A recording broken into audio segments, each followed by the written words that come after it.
الحمد لله رب العالمين والصلاة والسلام على سيد الرسل وخاتم الأنبياء وعلى آله وأصحابه الأتقياء خصوصا على خلفاء الراشدين المهديين وعلى آله الطيبين الطاهرين وعلى من تبعهم بإحسان إلى يوم الدين. أما بعد فأعوذ بالله من الشيطان الرجيم. بسم الله الرحمن الرحيم. قال الله تبارك وتعالى في الكلام المجيد والفرقان الحميد: محمد رسول الله. وقال تعالى في موضع آخر: لقد كان لكم في رسول الله أسوة حسنة. وقال النبي صلى الله عليه وسلم: إنما بعثت لأتمم مكارم الأخلاق، أو كما قال عليه الصلاة والسلام. صدق الله العظيم وصدق رسوله النبي الأمي الكريم، ونحن على ذلك لمن الشاهدين والشاكرين، والحمد لله رب العالمين. حسن یوسف پہ کٹی مصر میں انگشت زنا، سر کٹاتے ہیں تیرے نام پہ مردان عرب. معزز اساتذہ کرام، مہمانان مکرم اور میرے ہم نوا ساتھیوں، میرے جیسا کم علم اور کم فہم طالب علم بلا اس عظیم ہستی کی شان کے بارے میں کیا گفتگو کر سکتا ہے جس کی عظمت خالق کائنات کی زبان قدرت سے یوں ادا ہوئی: وَرَفَعْنَا لَكَ ذِكْرَكَ. تو کسی مقام پر فرمایا: اِنَّا أَعْطَيْنَاكَ الْكَوْثَرَ، تو کہیں یا ایھا المزمل، تو کہیں یا ایھا المدثر کہہ کر خطاب فرمایا. پھر بھی میں آپ حضرات کے سامنے سرور کونین، فخر دو عالم، سید المرسلین، امام المتقین، خاتم النبیین، نبی رحمت، بدر الدجا، صاحب مقام محمود، احمد مجتبی، محمد مصطفیٰ، محمد عربی صلی اللہ علیہ وسلم کی زندگی کا مظاہرہ کرنے کی جسارت کر رہا ہوں. بعثت محمدی سے قبل دنیا میں تصورات و تہذیب اور آداب و معاشرت مکمل طور پر مسخ ہو چکے تھے. ہر طرف ظلم و ستم، جبر و تشدد اور وحشت و بربریت نے ڈیرے ڈال رکھے تھے. کفر و الحاد اور ظلم و جہالت کی تاریکی نے عالم انسانیت کو چاروں طرف سے گھیر رکھا تھا. عرب کی حالت دنیا کے دوسرے خطوں سے زیادہ دیگرگو تھی. جاہلیت اور نفس پرستی کی وجہ سے ان کے اخلاقی حالات نہایت ناگفتہ بھی تھے. شراب نوشی، عورتوں کا عریہ رقص، لڑکیوں کو زندہ دفن کر دینا، لاتعداد بیویاں رکھنا اور اپنے والد کے مرنے کے بعد دیگر چیزوں کی طرح والدہ کو آپس میں بانٹ دینا، ان کو بیویاں بنانا یا ان کو فروخت کر دینا، یہ عام رواج تھا. اسی مابین کے حجاز سے اٹھنے والے نور کو کفر کی گنگور گڑھاؤں نے گھیر رکھا تھا. تبھی یکایک فاران کی چوٹیوں سے ہادی بشر، فخر دو عالم، محمد عربی صلی اللہ علیہ وسلم سرزمین مکہ میں مبعوث ہوئے اور آپ نے اپنی 23 سالہ نبوت کی زندگی میں پورے جزیرۃ العرب میں اسلام کا ڈنکا بجایا. حضور صلی اللہ علیہ وسلم کی سیرت کا باب اتنا وسیع ہے کہ اماں صدیقہ، پیغمبر کی رفیقہ، ازواج میں رئیقہ، امت پہ شفیقہ، اخلاق میں خلیقہ، کائنات میں باخلیقہ، شان میں عجیبہ، نہایت خوش نصیبہ، حبیب خدا کی حبیبہ، باغ نبوت کی انطلیبہ. وہ فرماتی ہے: کان خلقہ القرآن. سارا قرآن مصطفیٰ کی سیرت ہے. قرآن صورت ہے، آقا سیرت ہے. قرآن علم ہے، آقا عمل ہے. قرآن خاموش ہے، آقا بولتا قرآن ہے. تو پھر مجھے کہنے دیجئے: اے ختم رسول مکی مدنی، کونین میں تم سا کوئی نہیں. اے ہادی بشر تیرے سوا محبوب خدا کا کوئی نہیں. اوصاف تو سب نے پائے ہیں لیکن حسن سراپا کوئی نہیں. آدم سے جناب عیسیٰ تک سرکار کے جیسا کوئی نہیں. یہ شان تمہارے ہے آقا کہ تم عرش بری پر پہنچے ہو. ذیشان نبی ہے سب لیکن معراج کا دلہا کوئی نہیں. حضور سرور کونین صلی اللہ علیہ وسلم کی ذات کمال حسن و جمال کا سر چشمہ ہے. کائنات حسن کا ہر ذرہ ذرہ دہلیز مصطفیٰ کا ادنا سا بکھاری ہے. چمن دہر کی تمام رعنائیاں آپ ہی کے دم قدم سے ہے. شاعر کہتا ہے کہ کتاب فطرت کے سرورق پر جو نام احمد رقم نہ ہوتا، یہ نقش ہستی ابر نہ سکتی، وجود لوح و قلم نہ ہوتا. صحابہ کرام رضوان اللہ علیہم اجمعین نے آپ کے کمال حسن و جمال کو بہت ہی خوبصورت انداز میں بیان کیا ہے. عظیم عاشق رسول حضرت حسان بن ثابت رضی اللہ تعالی عنہ آپ کے کمال حسن و جمال کو بڑے ہی دل پذیر انداز میں بیان کرتے ہوئے فرماتے ہیں وَأَحْسَنَ مِنْكَ لَمْ تَرَ قَطُّ عَيْنِي وَأَجْمَلَ مِنْكَ لَمْ تَلِدِ النِّسَاءُ خُلِقْتَ مُبَرَّأً مِنْ كُلِّ عَيْبٍ كَأَنَّكَ قَدْ خُلِقْتَ كَمَا تَشَاءُ کہ آپ سے حسین تر میری آنکھوں نے دیکھا ہی نہیں اور نہ آپ سے حسین تر کسی ماں نے جنم دیا. آپ کی تخلیق بے عیب ہے. یوں لگتا ہے کہ آپ کے پروردگار نے آپ کو آپ کی منشا اور آپ کی خواہش کے مطابق پیدا کیا. حضرت عائشہ صدیقہ رضی اللہ تعالی عنہا فرماتی ہے وہ مصر کی عورتیں جنہوں نے حضرت یوسف علیہ السلام کے حسن کو دیکھ کر چھریاں اپنی انگلیوں پر چلا لی. خدا کی قسم اگر وہ میرے حبیب کو دیکھتی تو چھریاں اپنے دلوں پر چلا لیتی. آپ تشریف لے جا رہے ہیں, ہجرت کر کے راستے میں ایک جگہ آتی ہے رابغ. وہاں آپ کو بھوک لگی, پیاس لگی, کھانے کا کچھ سامان نہیں تھا تو ایک بڑھیا کا گھر دیکھا. وہاں پہنچے اور کہا کہ اماں کچھ کھانے کو ہے؟ اس بڑھیا نے کہا کہ بیٹا قحط کا زمانہ ہے, کچھ کھانے کو نہیں ہے, اگر میرے پاس ہوتا تو میں تم کو ضرور دیتی. تو ایک بکری کھڑی تھی, آپ نے کہا کہ اماں میں اس کا دودھ نکال لوں. اس بڑھیا نے کہا کہ یہ بکری بھوکھی اور پیاسی ہے, یہ دودھ نہیں دے سکتی. آپ نے کہا کہ اجازت تو دے دو. اس بڑھیا نے اجازت دے دی. آپ نے اس کے تھنوں پر ہاتھ لگایا, تھن دودھ سے لبریز ہو گئے. آپ نے پیا, ابو بکر نے پیا اور فہرہ غلام نے پیا. پھر آپ نے دودھ نکال کر اس بوڑھی اماں کو دے دیا. شام کو جب اس کا خاوند آیا ابو معبد, جب اس نے دودھ دیکھا تو کہنے لگا کہ ام معبد یہ دودھ کہاں سے آیا؟ ام معبد کہنے لگی کہ اس بکری نے یہ دودھ دیا. ابو معبد کہنے لگے کہ یہ بکری بھوکھی اور پیاسی ہے, یہ دودھ دینے کے قابل نہیں ہے, اس نے کیسے دودھ دیا؟ تو ام معبد کہنے لگی میں تم کو کیا بتاؤں, ایک انقلاب آفری شخصیت آئی تھی جس نے تھنوں پر ہاتھ لگایا, تھن دودھ سے لبریز ہو گئے. ابو معبد کہنے لگے کہ وہ کیسا تھا؟ ام معبد نے میرے نبی کے کمال حسن و جمال کو جس طرح بیان کیا ہے, ام معبد کی یہ قلمی تصویر سیرت کا ایک انمول خزانہ ہے. وہ کہتی ہے رأيت رجلا ظاهر الوضاء أبلج الوجه حسن الخلق لم تعبه فجلا ولم تزرب به سعلا وسيم قسيم في عينيه دعج في أشفاره وطف في صوته سهل في لحيته كثافة في عنقه سطع أكحل أحمر أزج أقرن إن تكلم علاه البهاء وإن سكت علاه الوقار وكأن منطقه خرزات نزم ينحدرن. وہ فرماتی ہے کہ مجھے ایسا لگا جیسے 14ویں کا چاند کپڑے پہن کر زمین پر اتر آیا. انتہائی خوبصورت, انتہائی حسین و جمیل, پیٹ نکلا ہوا نہیں کہ بس صورت دیکھے. آنکھیں بڑی موٹی تھی, سر سے پاؤں تک حسن ان کا غلام تھا, خوبصورتی ان کی باندھی تھی, پلکیں بڑی لمبی تھی, آواز میں کشش تھی. جب بولتے تو نور چھا جاتا تھا, جب خاموش ہوتے تو وقار چھا جاتا تھا. یہ تو میں نے آپ کو ایک عورت کی زبانی آپ کے کمال حسن و جمال کو بیان کیا ہے, لیکن قرآن کیا کہتا ہے؟ قرآن کہتا ہے کہ محمد عربی صلی اللہ علیہ وسلم وہ ذات ہے جس کے جسم مبارک کو, جس کے اوصاف کو خود خالق کائنات نے, خود خالق لم یزل نے اپنے کلام پاک میں بیان کیا ہے.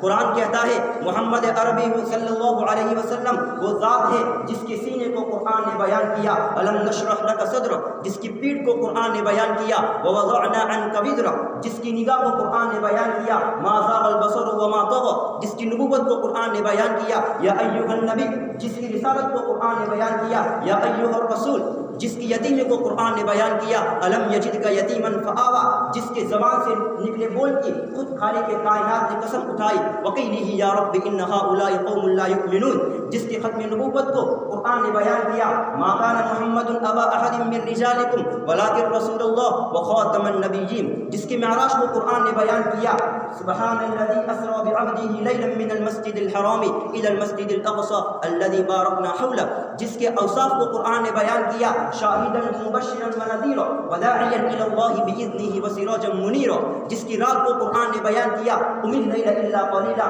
جس کی دن کو قرآن نے بیان کیا, قم فانذر وربک فکبر, جس کی دعوت کو قرآن نے بیان کیا, یا ایھا الناس انی رسول اللہ الیکم جمیعا. حضور صلی اللہ علیہ وسلم کی طیب زندگی کے دو پہلو ذات مصطفیٰ اور صفات مصطفیٰ پر ہاتھ لکھتے لکھتے ثابت ہو گئے، زبان مدح کرتی کرتی خاموش ہو گئی، محقق تحقیق کرتے کرتے ملک عدم کو روانہ ہوئے، مفسر تفسیر کرتے کرتے موت کی آغوش میں جا پہنچے، مگر ذات مصطفیٰ اور صفات مصطفیٰ کا ایک باب بھی مکمل نہ ہو سکا۔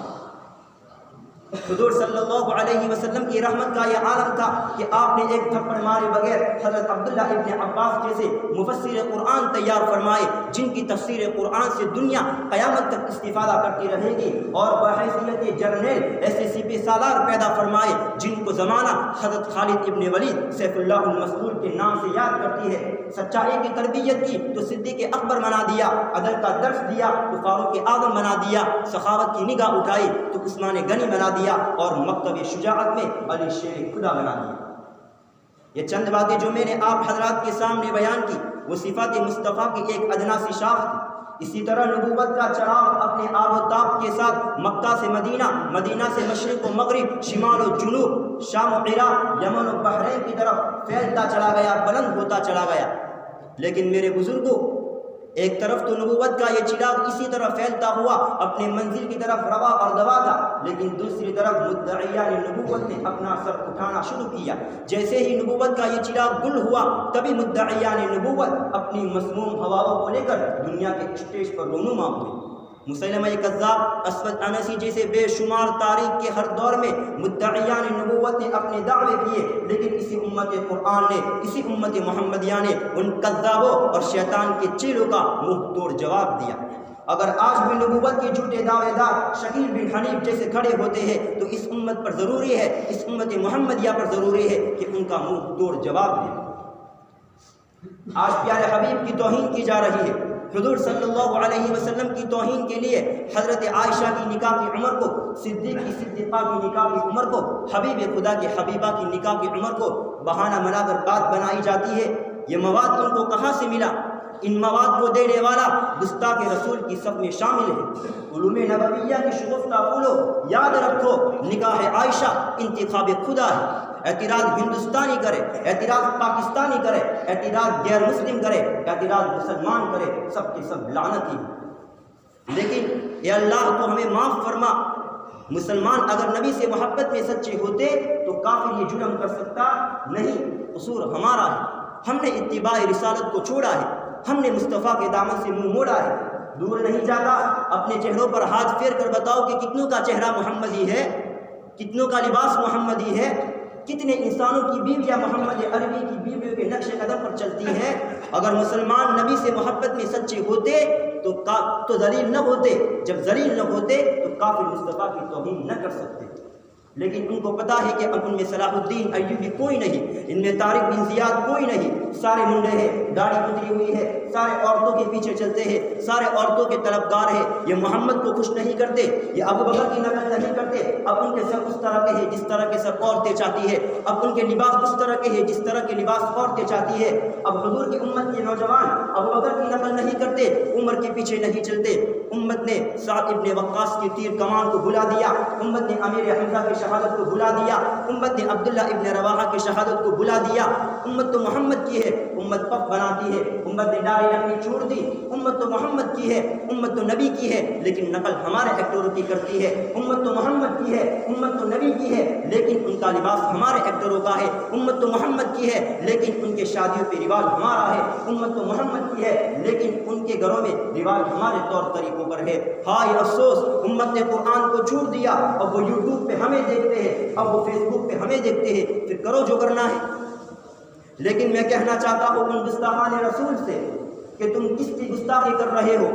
تم اپنے والدین، اپنے محبوب، اپنے دوست احباب کے بارے میں، اپنی بہن اور اپنی بیٹی کے بارے میں ذرا سی توہین کو برداشت نہیں کر سکتے۔ ان کی توہین سے تمہارا خون کھولتا ہے، تو پھر میں اور ہندوستان کے مسلمانوں تم کیسے اس عظیم ہستی کی شان کے بارے میں گستاخی کو برداشت کر سکتے ہو جن کی خوبیوں و کمالات سے قرآن بھرا ہوا ہے؟ بلکہ غیر مسلم مؤرخین نے آپ کے اوصاف و کمالات کو بادل ناقص کا اعتراف کیا ہے۔ صرف اعتراف ہی نہیں بلکہ غیر مسلم مؤرخین نے تمام انسانوں کے تقابلی جائزے کے بعد یہ طے کیا ہے کہ اگر اس روح زمین پر اوصاف و کمالات کی کوئی جامع معنی شخصیت تھی اور ہے اور رہے گی تو وہ پروفیٹ محمد صلی اللہ علیہ وسلم۔ نبی کی گستاخی کرنے والوں سن لو، ہونا تو یہ چاہیے تھا کہ زمین پھٹتی تم کو نگل دیتی، آسمان پھٹتا تم کو اچک لیتا، تم پر بجلیاں گرتی اور تم کو راکھ کر دیتی، لیکن بیچ میں پیارے حبیب کی دعائیں ہیں، اس کا رونا دھونا ہے، اس کے آنسو ہیں، اس کی آہیں ہیں۔ اگر بیچ میں پیارے حبیب کی دعائیں نہ ہوتی، اس کا رونا نہ ہوتا، اس کا مچلنا نہ ہوتا، عرفات کی 5 گھنٹے کی سخت گرمی کی دعائیں نہ ہوتی، تو میرے رب کی قسم میں اور آپ بندر ہوتے یا خنزیر ہوتے یا آگ برستی یا پتھر گرتے یا زمین پھٹتی اور ہم کو نگل لیتے۔ لیکن دعا دو کس کو؟ جو پیڑ پہ پتھر باندھے ہوئے اس دنیا سے چلا گیا، جو 2 مہینے فاقے سے ہی اس دنیا سے چلا گیا۔ وہ گیت جو تم نے سنا نہیں، میری عمر بھر کا ریاض تھا، میرے درد کی تھی وہ داستہ، جسے تم ہنسی میں اڑا گئے۔ یہ محمد و احمد ہے، یہ تمہارا رسول ہے، یہ بشیر و نذیر ہے، یہ رحمت للعالمین ہے۔ میرے رب نے کیا کچھ نہیں کیا، کسی کو پانی میں ڈبویا، کسی پر آگ کو برسایا، کسی پر پتھر کو برسایا۔ وَكَمْ أَهْلَكْنَا مِنْ قَبْلِهِمْ مِنَ الْقُرُونِ مِنْ بَعْدِ نُوحٍ وَكَفَىٰ بِرَبِّكَ بِذُنُوبِ عِبَادِهِ خَبِيرًا بَصِيرًا۔ لیکن ہمارے ساتھ بھی نہیں ہوا، وہ تو پیارے حبیب کی دعائیں ہیں۔ یہ تو دنیا میں یاد رکھا اور آخرت میں حشر کا میدان ہوگا۔